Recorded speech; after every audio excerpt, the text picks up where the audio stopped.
سورج میانی کے علاقے میں واقع دربار سخی سلطان کو 993 ہجری میں تعمیر کیا گیا۔ حضرت سخی سلطان برے صغیر پاک و ہند کے عظیم روحانی پیشوا شاہ شمس تبریز کے پوتے ہیں۔ 550 سال قبل بنایا گیا دربار فن تعمیر میں اپنی مثال آپ ہے اور آج بھی اپنی اصلی حالت میں قائم ہے۔ زائرین سب جو آتے ہیں تو عمارت کو دیکھتے ہیں، اس کی خستہ حالی پہ زارو قطار ہوتے ہیں کہ یہاں کوئی پرسان حال نہیں ہے، نہ کوئی باؤنڈری وال ہے، سکیورٹی کا مسئلہ ہے، نہ کوئی پانی کا کوئی چیز نہیں ہے یہاں پہ۔ 200 فٹ بلند گنبد اور دیواروں پر لگی نیلی ٹائلز خطے کی ثقافت کی ترجمانی کرتی ہیں۔ مناسب دیکھ بھال نہ ہونے سے ٹائلز پر فارسی زبان میں لکھی تحریریں ماند پڑ رہی ہیں۔ مزار شریف کی جو خوبصورتی ہے، جو نقاشی کا کام ہے، یہ جو بلو ٹائر لگی ہوئی ہے، اس فن تعمیر کا کوئی دوسرا مزار نہیں ہے۔ خستہ حالت ہے، بالکل گرنے کے قریب ہے۔ گورنمنٹ کو چاہیے اس کی مرمت کرے۔ دربار پر حاضری کے لیے آنے والے عقیدت مندوں نے اس تاریخی ورثے کو آئندہ نسلوں کے لیے محفوظ بنانے کا مطالبہ کیا ہے۔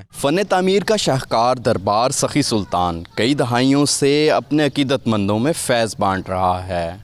کیمرہ مین مہتاب حیدر کے ساتھ سرمد علی، 92 نیوز، ملتان۔